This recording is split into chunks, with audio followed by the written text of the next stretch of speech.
Okay, well, people came here to listen to you. So if I get started a little bit early and I just get my introductions and everything knocked out and people join late, then all they will have missed was me. So welcome everyone to our third My Favorite Lecture presented by Missouri Community College Association, MCCA. If this is your first My Favorite Lecture that you're coming in for, a little bit of a background about why we started this. So every year we have our convention in the fall. We give out a bunch of awards like Excellence in Teaching. Dr. Ayanna Bridges, who is here with us, she was one of the Metropolitan Community College's Excellence in Teaching award winners. And as everybody was walking across the stage and all of these wonderful things that your colleges wrote about you were being said, we kind of looked at each other here at MCCA and we said, we have a tremendous resource here that we need to take more advantage of. And so that is where the idea for My Favorite Lecture came to be. Favorite is completely subjective based on the lecturer. It could be their own personal favorite, the one that their students love the most, the one that has, you know, the most life lessons in it, whatever they think is their favorite. So as I said, Dr. Ayanna Bridges is here. She has been with the Maple Woods campus at MCC for 18 years now. And she has been all over KC, everybody. She has been, I've got a huge list here. She was at Longview, Avila, KCK. She's taught at the University of Kansas. So she's a Jayhawk, no offense.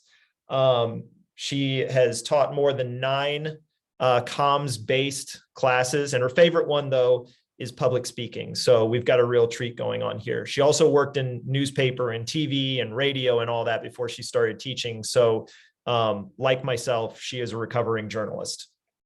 We were actually just talking before we launched the webinar. It is better to interact. In fact, Dr. Bridges is going to start us out with a discussion question. I am monitoring the attendee list to see if anybody is raising their hands so we can unmute you. You can throw questions or feedback into the chat. You can throw questions or feedback into the Q&A. I am monitoring all of that. But in the meantime, I'm going to get out of the way. Dr. Bridges, when we spoke just recently for planning a different event, one of the things that really stuck with me was when she said, as long as you maintain the ability to talk, you are always, until you're in the grave, going to be a public speaker. And even more important than that is to be aware of your audience, know their nuances, know their composition, know what they respond best to, because otherwise, how is your message going to get across? So thank you. And with that, Dr. Bridges, take it away. Well, good afternoon, everyone. Cliff, you did a great job. So thank you very much for that introduction. I just want to take a moment and let's just go ahead and get this party started. We're going to start with just kind of this quote of the day. I love my quotes here. Lewis Howell, he is an entrepreneur. And one of the things that he talks about is the most important thing to remember is you must know your audience. So that's what I'm talking about that's what Cliff is talking about when he said, I'm going to start in early on with a discussion question, and I'm hoping that I will get you all to respond. So the question of the day is, why is it important to tailor your speech to your audience? And this can be anything. Tailor your speech, tailor your lecture, tailor your discussion to the core audience that you're speaking to. And what I'm hoping to hear from you is I want people to get on that chat and please give some responses. So I'm going to give you a chance to do that. Again, why is it important to tailor your speech to your audience? Okay, so great for engagement of the audience. And you want the audience to be engaged so that the audience, you don't tune them out, they don't tune you out. For better understanding, to listen and remember your messages. I really appreciate people just jumping on, but educators, so you feel the energy there. So each audience is different. And so one comment was stated that each audience is different and you'll lose them if you don't think about who you're talking to. So it's definitely important to do that. You need to be in their perspective to engage them, and you don't want to offend them. And I've been teaching, as Cliff said, for a very long time with MCC, but I've been teaching longer than 18 years just collectively. And I absolutely have, not on purpose, offended people. It has not happened on purpose, but it has happened. And I'm pretty sure that I'm probably not the only person that has happened to. So for me, I reach a lot of people. As educators, I'm sure you all get this. I have to make a lot of modifications to my presentations. I was just at my son's school last week, and I got a chance to be a part of Career Week. And I was speaking to a bunch of fifth graders. My son is sixth grade, so I didn't get a chance to visit his class, but I spoke to fifth graders, and of course I had to follow like the doctors and the forensic scientists that went before me. So when it came to me teaching and talking about being an educator, I had to really have some fun with it and interact with the audience so that these fifth graders could see just how cool my job is and why it's important. And I know as educators yourself, you have to do the same thing. You have to work to engage people. And the reality is that knowing your audience is key because it's going to help get people to invest in you. It's going to help get people to invest in your topic. And let's face it, that's what we all want to do. So today, I want to just lay out our goals. Our goals are pretty simple, and the information that I'm using comes from the textbook that I wrote called You Got This, Becoming Confident in Public Speaking in 2021. We're going to talk about learning styles. We're going to talk about demographics, psychographics, and culture. I want to delve a little bit into you and the audience. And then I want to just talk about the different tools that we have out there that we can use because tools are extremely important. The bottom line is, hey, the audience is an important part of the speech giving process. So make them part of your journey and get to know their style. And that's going to be the first thing that we talk about is learning style. So if you haven't heard of this name, in 1987, Neil Fleming came up with the VARK method. And VARK stands for visual, auditory, read, write, and kinesthetic. So there's a questionnaire that I usually give out to my students towards the beginning of the semester. And this questionnaire helps them to find out about their learning style. It also helps me as an educator to find, okay, what type of learning styles do they have? Before I go into those learning styles and give a little bit more detail, what I will say is that there isn't just one learning style that you're a part of. So I'm a combination of read, write, visual, and kinesthetic.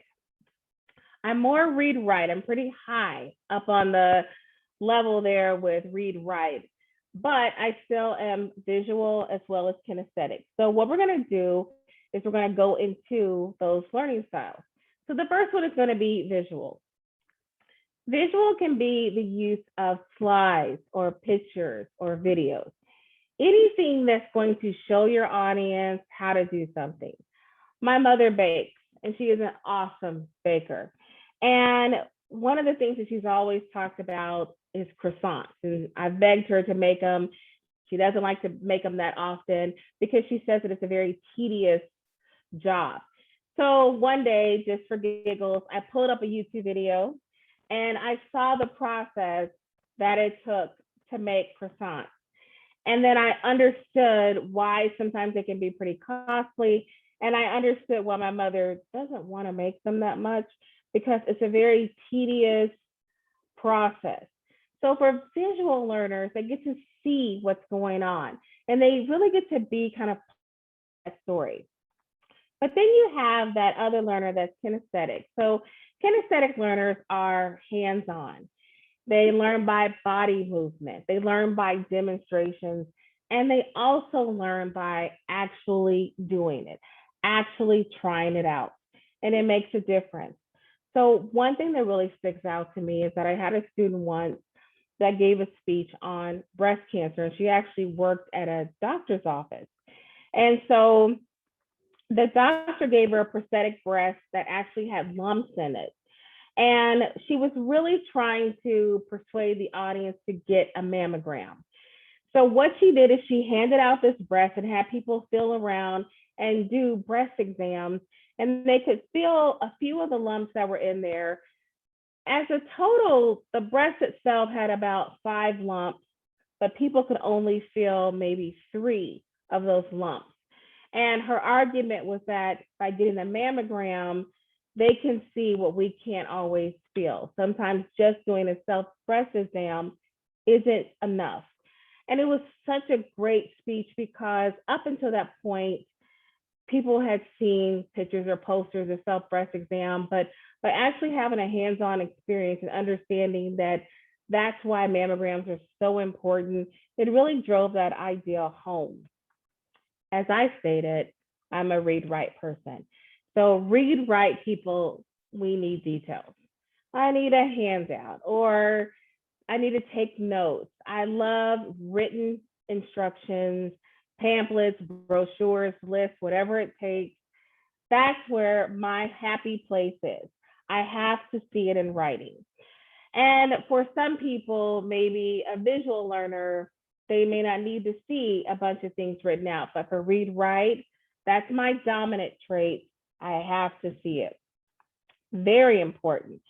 And so that's one of the reasons why you want to get to know your students' learning styles. And the other one is oral. So auditory, couple of things that really help using repetition in your speech or your instructions, using acronyms, AAMOF, as a matter of fact, discussing things. One of the things you all talked about was getting to know your audience so that you can have a more robust discussion.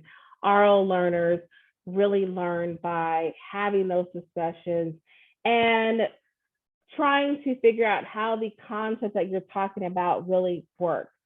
And then rhyming can also be helpful. Now, I am sure that some of you all have participated in CPR training. What I will say is that CPR training is just kind of an amazing way to, in many ways, use that learning style and pick up on all of these things. So what I'm going to do is I'm going to share from you a sidebar from my textbook that talks about CPR. And it talks about how CPR, if you're taking a training in it, it ties into all of those learning styles. For the visual learner, CPR is going to give you videos, they'll give you pictures, they'll give you a booklet, and when in that booklet, they have a lot of pictures of different things. For example, for the visual learning style, you see the different steps of someone that's performing what CPR is.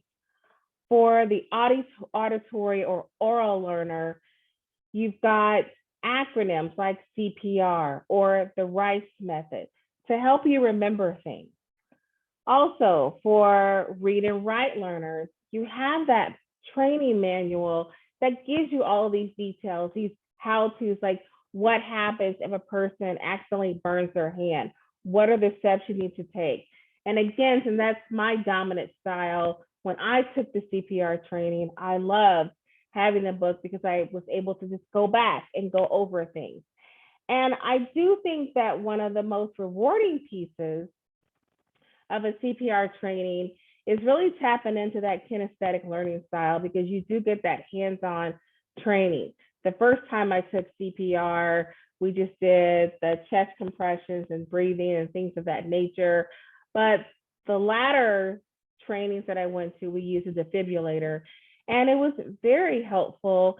And for my learning style, which, as I said, I'm a combination of a few things, it really did help me out. So those are things that you absolutely want to consider when you are really thinking about your audience and trying to tie your presentation to that audience. So the other piece to that, besides just learning the learning styles, is I want to delve into demographics, psychographics, and culture. So first, what I'm going to do is just kind of give you a little bit of an overview of all three. I'm pretty sure every last one of you all have heard about these things. And I also want to explain why it's important. And some of these things do have limitations. So demographics is going to be the boxes that you check: the sex, age, race, socioeconomic status, religious affiliation, political affiliation, level of education. Those are boxes that you check. And they're great for when you have to synthesize some information rather quickly. And I'll give you an example. I had a student who made the argument that a person that is 73 or older should not vote, because their argument was, well, they're not really voting for them anymore because they're 73 and they're old.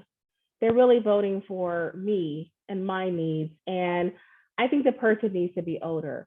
I think at 73, you should be able to just retire and kind of do your own thing and not have to worry about silly little things like voting. Their words, not mine. In keeping with that, one of the things that I pointed them to was the Census Bureau. And I also pointed them to voting registration, and the last presidential election. And I showed that people that were 65 and over, there was a large majority of them that voted versus the age bracket of 18 to 24.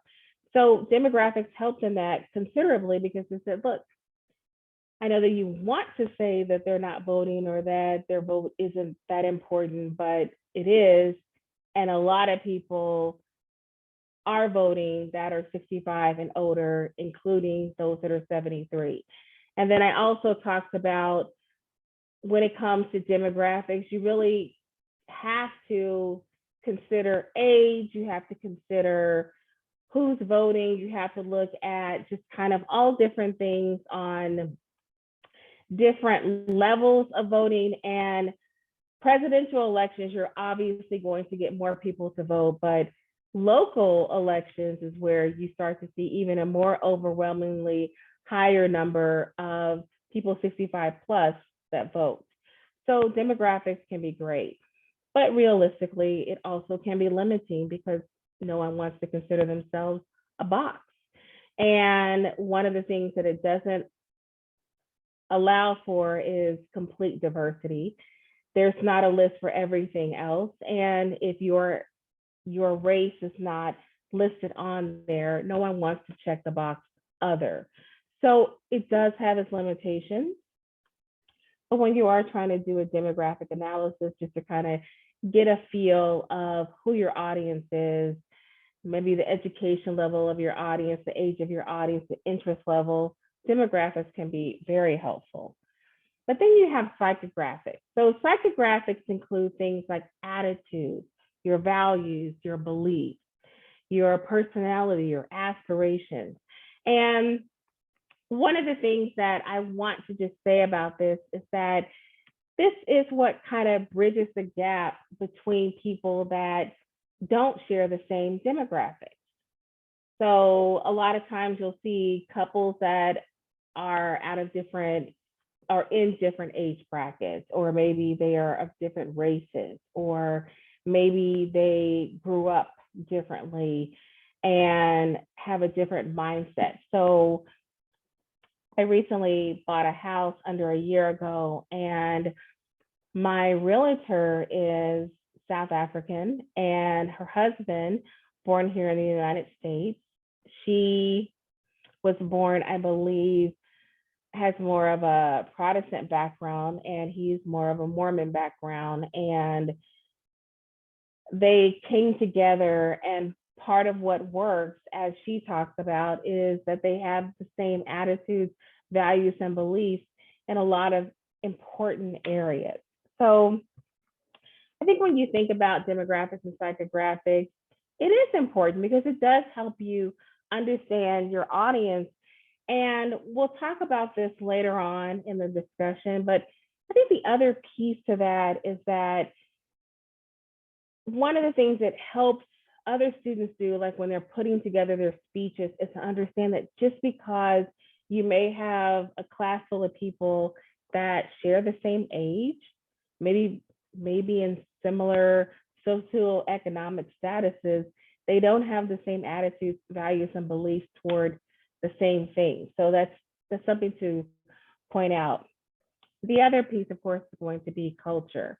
And I have a couple of things I want to talk about in regards to culture, because a lot of times when culture is discussed, we really talk a lot about race, but we forget kind of the other pieces that can go along with it. Culture can come out because of language, your religious practices, your social organizations, your family heritage, your aesthetics, how you grew up. All of those really tie into culture. And a lot of times my students have a hard time kind of grasping their mind around culture. And so that's when I turn to chicken. So I just want you to go there with me. And first, I'm going to tell you a little story, and just to kind of give you a segue into chicken. And then I'm going to share with you another little sidebar that I have from my book that does just that. It talks about chicken. So let's kind of get started with this. And it starts with my mother. So my mother, born and raised in Kansas City, Missouri, but she spent most of her summers on the East Coast. And on the East Coast, it was such a different vibe because being in the Midwest, really during her time, you didn't have super grocery stores and things like that. Those didn't really come around until the 80s, but it was a much different vibe being on the East Coast and much more cosmopolitan, as she would call it.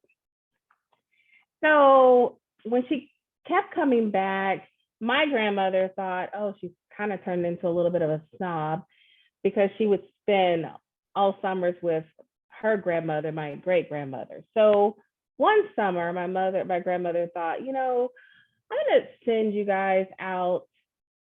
Speaking of my mother and her siblings, I'm gonna send you guys out to the country and have you stay with your aunt.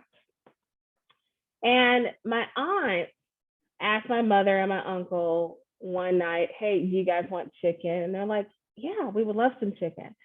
And so my aunt, who lived on a farm, went to a close by neighbor and purchased a chicken.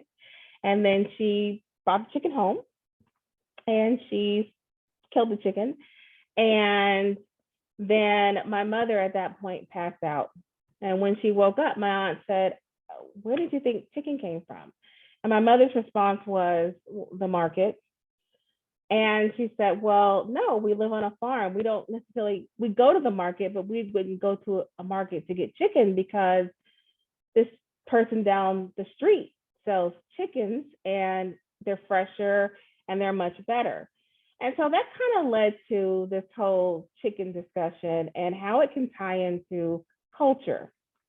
So what I do is I talk about chicken pieces. This is an easy place to start. And it may seem like a silly discussion, but when you think about it, chicken is quite different around the world. So let's talk about it. If you go to Popeyes or Church's or KFC, assuming they're still using real chickens, then you're going to, for the most part, get 4 pieces of chicken that you can choose from. You'll get the breast, the wing, the legs, and the thighs. And then I kind of give this side note of, if you go to Go Chicken Go, then you can get chicken gizzards here in Kansas City. But for the most part, you're going to get a breast, wing, leg, thigh. Kind of a universal thing. However, and this is not just for other parts of the world, but for the sake of this lecture, if you go to other parts of the world, and there are places in the United States, other pieces of chicken are frequently used, such as feet, the neck, and the back. And what you're going to see here is chicken feet in red sauce, and then you also see chunks of chicken blood. Interestingly enough, I'm going to talk about this in a little bit more detail later on, but Jane Archer from Berkeley University put together this video in 1997 called A World of Differences, Understanding Cross-Cultural Communication. And basically the gist was to go around and interview all of these different people and get their take on culture. One woman who lived in California, visited Vietnam, said that she stayed with a host family. And when she stayed with the host family, one of the things that often happened is they gave her the best part of the meal. And usually the best part of the meal was kind of the scariest part of the meal for her. In this instance, the hostess of the house, just like in my mother's situation, had wrung a chicken's neck, and she drained out all of the blood and put it in a bowl and added some spices to it. And at dinner, presented her with the best part of the meal. It was a very big deal that you're getting this chicken blood. And she did not want to be offensive or say anything out of place, but she talked about how it was just kind of this mind over matter thing of, okay, so I have to kind of get this in my mind that I'm being respectful and I'm going to go ahead and taste this chicken blood. And she did it. And it was really hard for her to get through. And then she did it. And then she said, okay, now everybody can indulge. But when you think about it, there are a lot of people from other countries that really turn up their noses to what we have for breakfast. It's very common to have bacon and eggs and toast. That's a very common meal. If you go to most restaurants in Missouri that serve breakfast, that's going to be a common thing on the menu. And you have cultures that don't care for pork, and it's just kind of against their cultural upbringing. So things to think about. When you also think about chicken, think about how it's manufactured. Just like with my mother and the whole deal with chicken, she was getting chicken off of a farm. In the American culture, grocery stores, small markets, farms, large factories all play a part in how chicken is distributed. And it can be very telling of the culture. When my mother said, well, chicken comes from a market, my aunt was mortified because she had lived on a farm most of her life. And she just thought, how could you? No, we have fresh chickens and it's going to be better and it's going to taste better. But then you have chickens that we get from factories, chickens that is packaged in the grocery store. And then, of course, you have other countries that have a lot of outdoor markets that frequently distribute chickens. I mean, we have outdoor markets here in Missouri, obviously, but a lot of times you'll get produce, not always meat and fish. Now, you can in other parts of the United States, but most of the farmers markets that I've gone to has delivered kind of produce and spices. So I do think that it's important to understand that, but then also understand the roles that chicken play. Sometimes chickens have been used as part of a ritual service or a religious service. Sometimes people really view chickens as sacred, and there have been chickens as pets. I remember my mother, who beyond being a great baker, also is a professor, retired professor, and she once had a student who balked at her because she would not let her bring her chicken in the class because it was really too hot to keep her chicken in the car. So there's that. But then you also have people that are completely against the sacrificing of a chicken or any animal, and they hold that sacred, which is why obviously you have like PETA supporters or people who protest and want you to go vegetarian or vegan. So as you can see, it's a small story, but it's a very real piece in that chicken is something that is a part of someone's culture and just kind of one way of looking at it. So the other piece that I wanted to delve into also in regards to culture is Hofstede. So Gert Hofstede in 1979 came up with the Hofstede model. Now, when he originally came up with the Hofstede model, it was built up of 4 basic dimensions.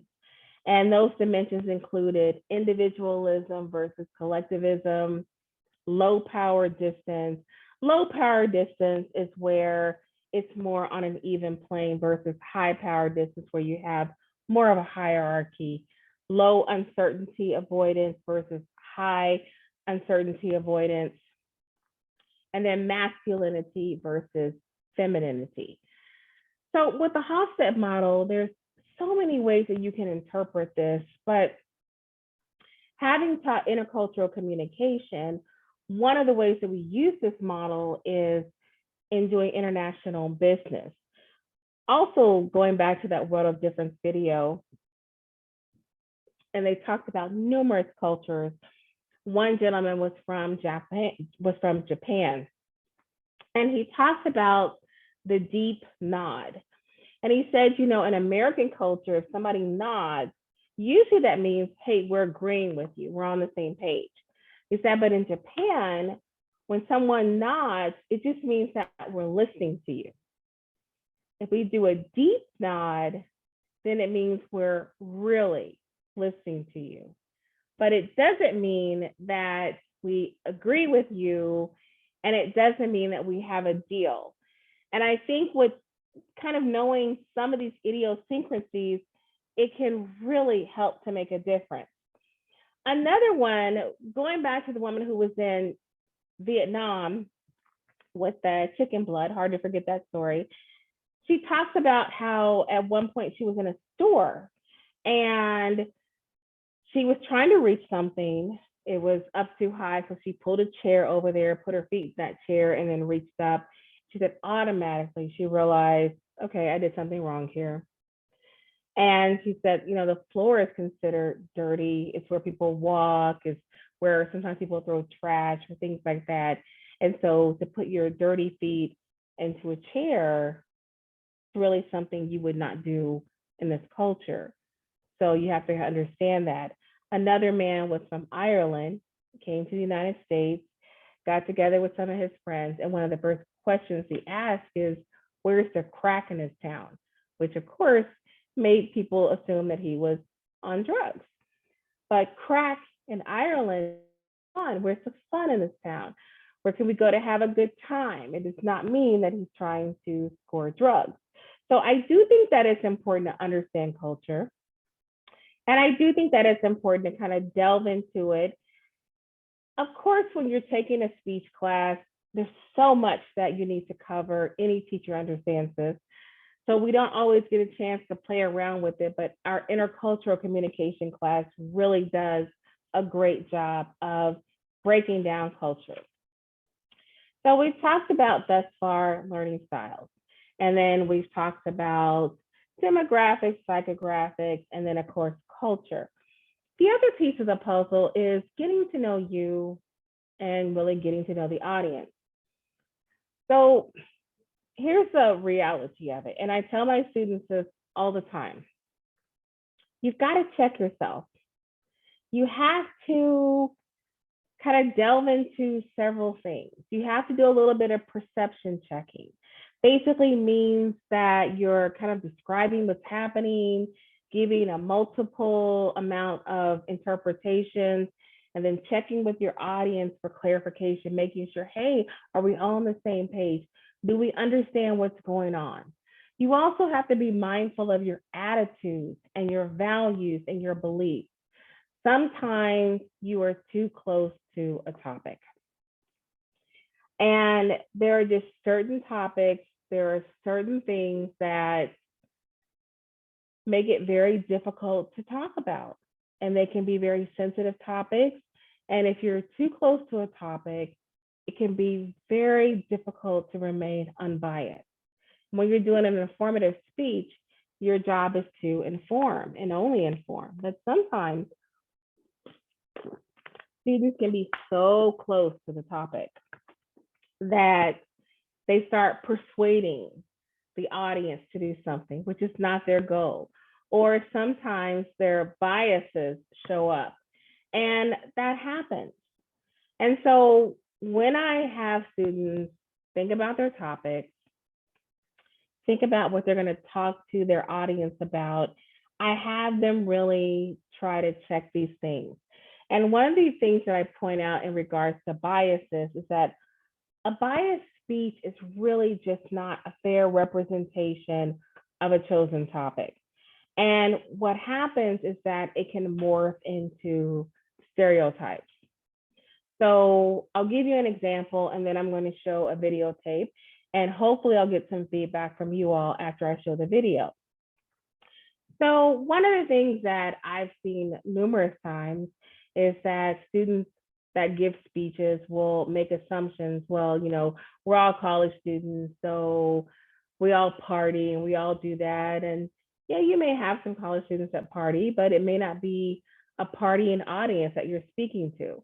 And when you make assumptions about college students, or when you make assumptions about your audience and in some instances kind of talk down, then stereotypes can form.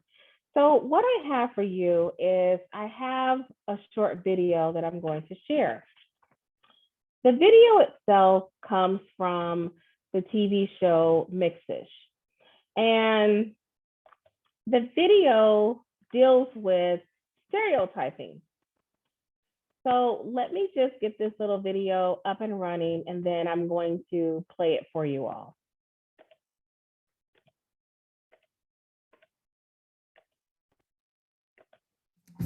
Unbelievable.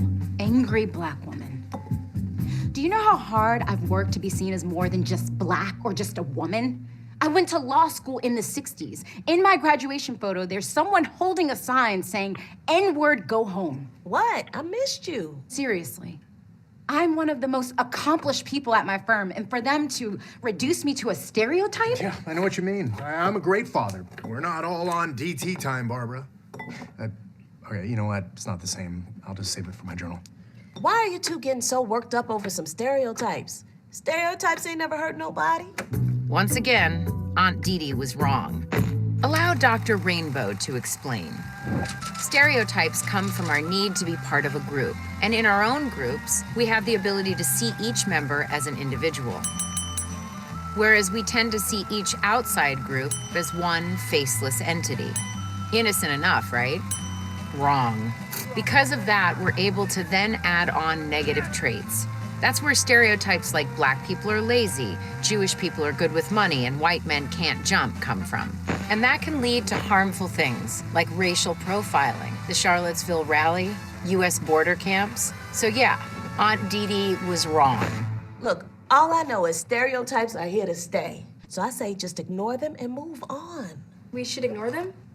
But they sound like something you say we should fight. Because we should fight them. The reason they're so dangerous is because the way I'm seen will affect how the firm treats the next Black woman. Yeah, and the stereotypes against fathers aren't nearly as bad, but still hurtful, but also not nearly as hurtful. That's why we have to take the power back and always fight them. So, starting tomorrow, my colleagues are going to get schooled on how I am not the one to be put in a box. They will not reduce me to a stereotype. And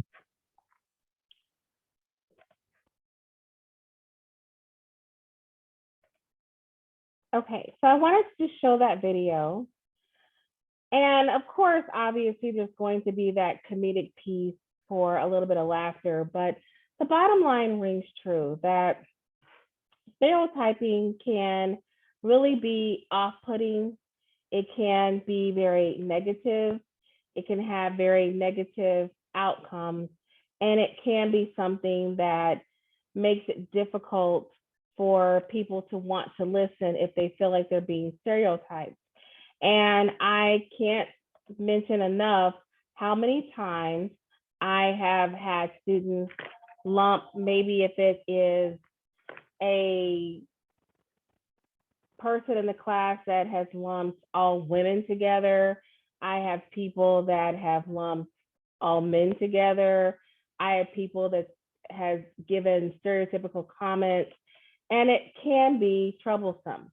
So what I would like for you all to do is to address the episode that we just saw, please use chat and we'll just ask a couple of questions. So the first question is going to be, how does this episode address stereotyping? Like, what are the basic things? Like, what did it do? Like in this little short clip that you saw.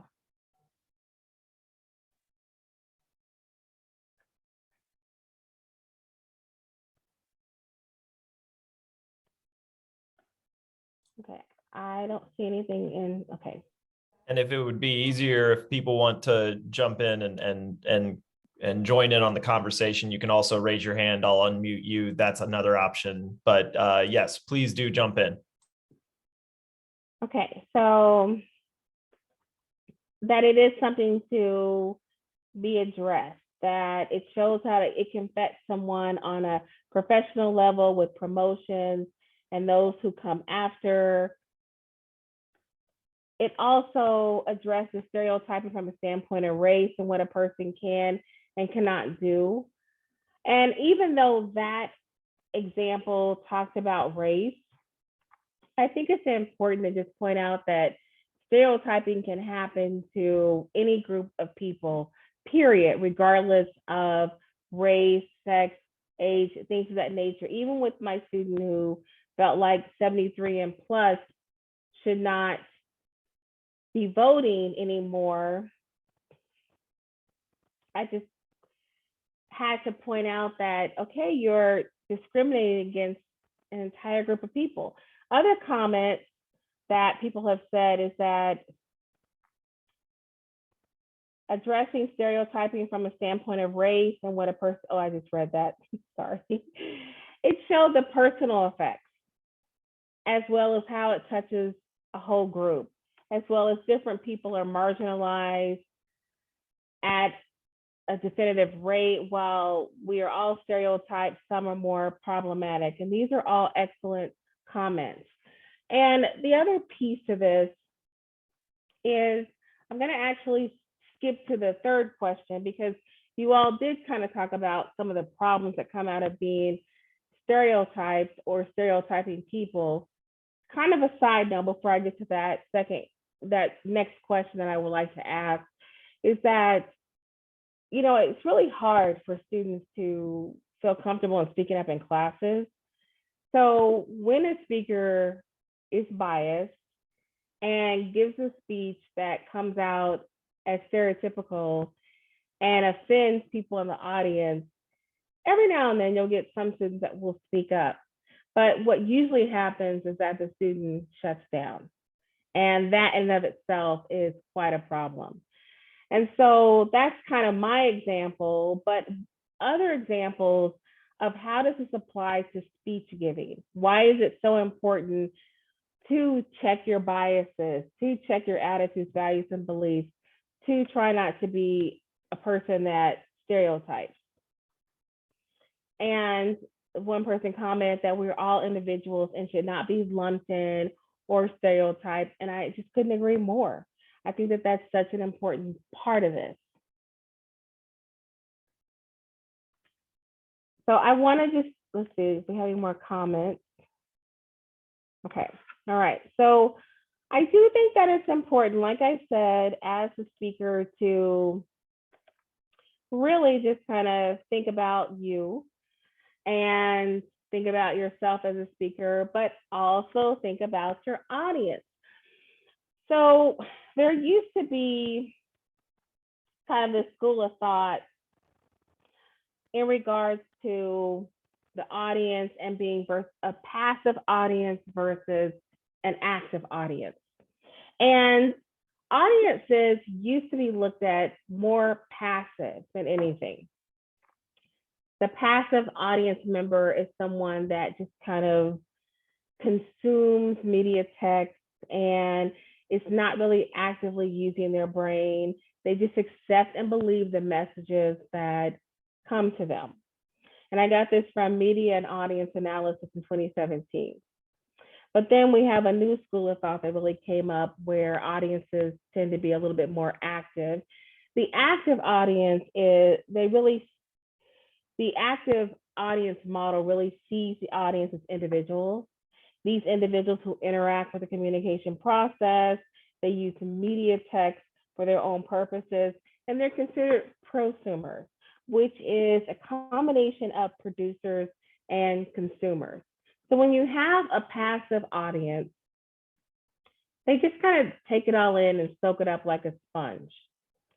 And I will argue that there used to be audiences that really did used to be more passive and more agreeable with the information and just took it all in, didn't question it as much or have too much of a problem with it.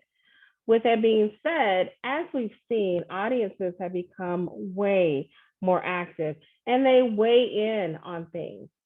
For example, when you buy products now, it's so easy to say, go to YouTube or to TikTok or to Instagram, and easily someone will have given their opinion about this product. Or if something happens on TV, then so many people will weigh in and give their input on this. And the reality is that we are dealing with more active audiences. We are dealing with people that aren't just soaking up the information, they're giving their opinion. They're using social media. They are consumers, but they're also going to give their own feedback on something. They don't just want to sit there and just listen. They also, too, want to have their voices heard. So it is important to understand that audiences are really more active now than they were passive. And so we have to kind of change up what we do to try to reach out to them. And so one of the best ways to do this is to use different tools. Now, I didn't put a whole lot of information on this slide because in our classes, we do an audience analysis in most classes. And right now for assessment across the board, COM 100 is doing audience analysis. But the kind of the basic gist is there are different tools that you can use to pull information out. And one of the things that I really challenge my audience to do when they're putting together their speeches is to get to know the people they're speaking to. And the argument that I use is that, especially when it comes to politics, politicians do their homework usually. And if a politician is coming to speak to someone at the Ford plant, then hopefully they've done their homework on who they're speaking to. A good politician that really wants your vote is going to talk to you about things that are important to you. So behind the scenes, they may have had some people that they interviewed. Behind the scenes, they may have polled who they're talking to or even surveyed who they talk to. So usually what I do is I talk about these different tools, and then I talk about how you can use these tools and just some things to consider.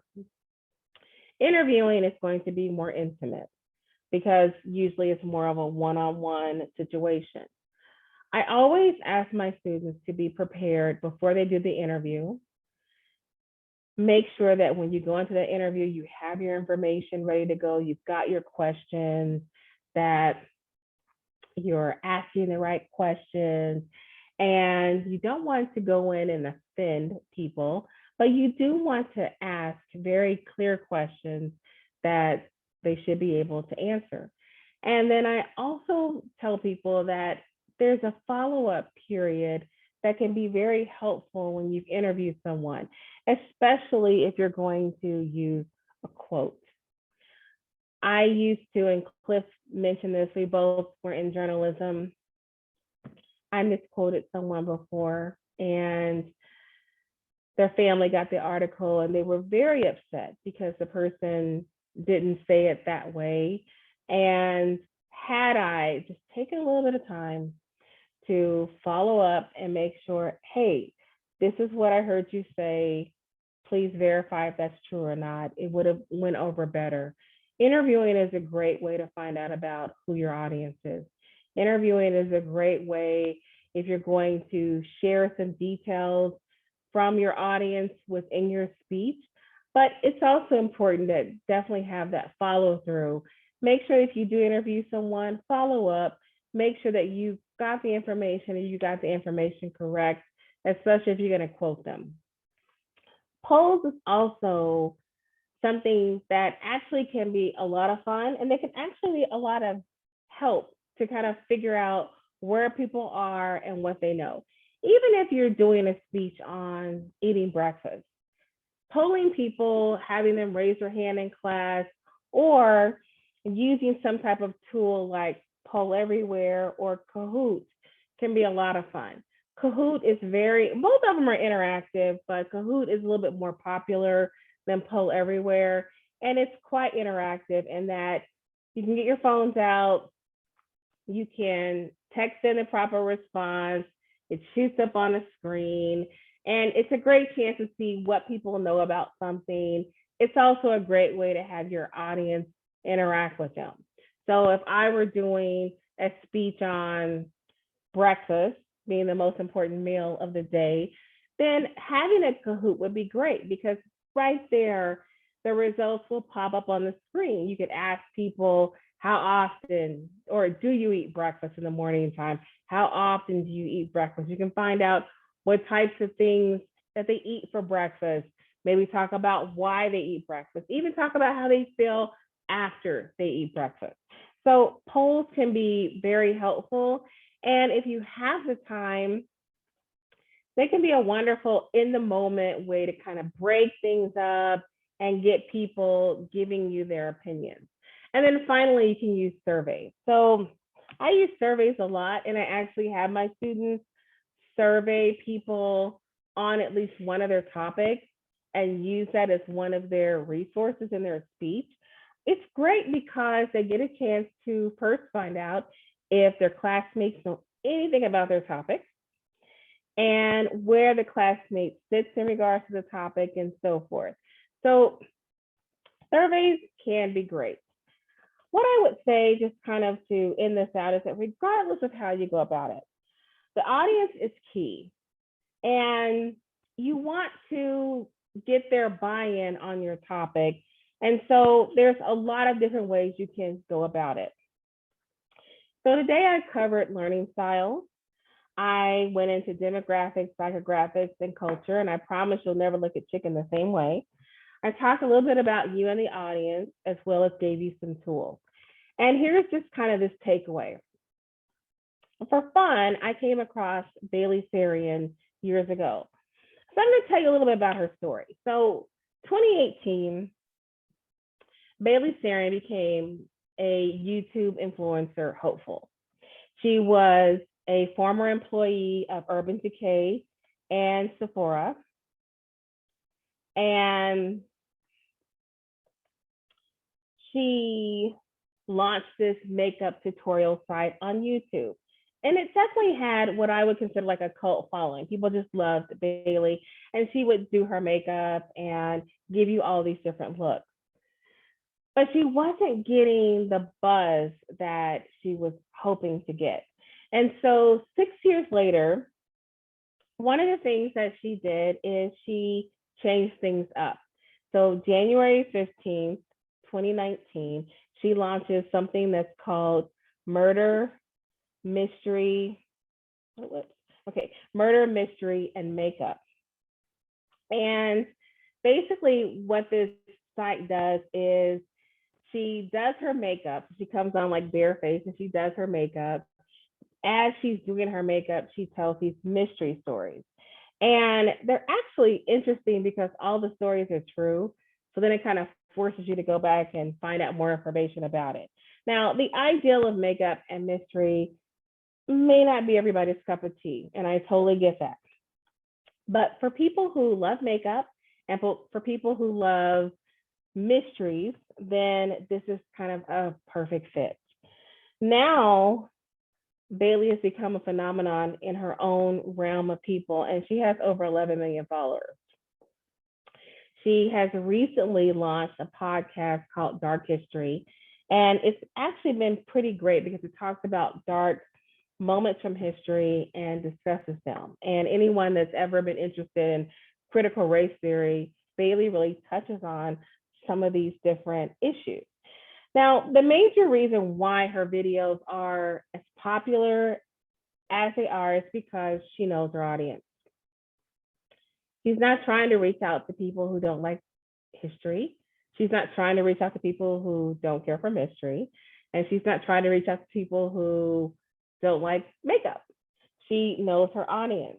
And what she did to grow her base between 2013 and 2016 was to ask a simple question of her audience.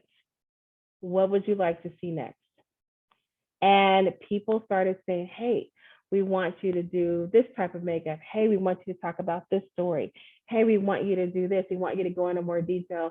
And she said, hey, how do you guys feel about murder, mystery, and makeup? And a lot of people really jumped on the bandwagon. So am I telling you to go out there and be a YouTuber? No. I'm not against it. A lot of people do pretty well and make a lot of money. And she's sending a message that you can be more than just a pretty face. She's actually done a lot of research in the stories that she tells, which I think is really kind of interesting. And if you have 15 minutes of your time, I don't feel like it's wasted. So I'm not telling you to be a YouTuber, but I do want you to end with this idea of invite your audience to the party. If they can't be a part of the fun or a part of the moment or a part of what you're talking about, then it's going to be a hard sell. So when you're thinking about your audience, invite them in. And if it's not working, unlike this where I can't really see my audience, when I'm in class, I can see my audience, I can stop, I can ask questions for clarification, and then we can move on from there. But if your audience is part of the party, it can be a wonderful and a very exhilarating experience. So that's my favorite lecture, audience analysis, or analyzing the audience. And I really thank you all for allowing me to be a part of your party. That was fantastic. Thank you so much, Dr. Bridges. And you are 100% right. I am never going to think about chicken the same way again. I was familiar with some of what you were talking about, but I certainly wasn't familiar with some of the other cultures, for instance, chicken blood and so on and so forth. So, well, again, huge thank you to Dr. Bridges. One side note, Dr. Bridges and Margaret Orlando from Three Rivers College actually got together and hosted MCCA's first ever subject matter experts town hall. That's when a bunch of the oral communication and speech faculty from around the state got together and talked about issues facing their particular discipline or facing them in the classroom. We compared notes. I think the next time we're getting together, people are going to be sharing curriculum with each other and syllabus and all of it. It was a great discussion. So if you are interested in getting together with your colleagues from a similar discipline, reach out to me. I'll throw my cell phone number in the chat. I'll throw my email in the chat here in just a second. If you want to lead a subject matter experts town hall, we would love to get people from all around the state together, and MCCA kind of act as that connection point for everybody. So thank you, Dr. Bridges, for taking your screen down, because now I have something to share with everybody. So our next, my favorite lecture is going to be on May 3rd, Tuesday, May 3rd at 2 o'clock. Usually we do this on the second Tuesday of the month, but that's going to be getting on into everybody's finals. So we moved it up to the first Tuesday of the month. We're going to be joined by Professor Beth Marchbanks of Moberly Area Community College. We featured her actually in an article this month for MCCA, or maybe it was last month. Everything is running together. The time is going so fast right now. So that is going to be leadership lessons from the 2019 Stanley Cup champions, St. Louis Blues. Now, I know that sounds like a sports lecture. It is a leadership lecture. So for those of you who are not familiar, the 2019 St. Louis Blues won the Stanley Cup. They were the NHL champions. As of January 1st of that year, and if you're not familiar with the hockey season, that's almost halfway through their season. They had the worst record in the NHL. They turned things around, made the playoffs, won the NHL championship, won the Stanley Cup. To have that kind of a turnaround takes an extraordinary amount of self-reflection, honesty, leadership, and an entire team's worth of people taking their performance and their teamwork to another level. So that's going to be a really interesting conversation to where we can all get together and we can talk about how those leadership lessons translate into higher education. I'm really excited for that one. That should be a really fun conversation. So again, thank you so much, Dr. Bridges. If anybody else has any ideas or wants to throw anything my way, please do so. And I'm trying to think if we have anything else before we wrap up. I think that's it. Dr. Bridges, was there anything else that you had or needed? No, just thank you for having me, and thank you all so much for being just a great audience. I really appreciate it. Well, and I don't know if you've been watching the chat, but we've got about like 15 or 20 messages of people singing your praises and thanking you. So once again, I've said it probably 10 or 15 times, but thank you for your generosity of your time. Thank you for sharing your favorite lecture with us. And hopefully we will see everybody next month. Thanks, everyone. Thank you. Bye.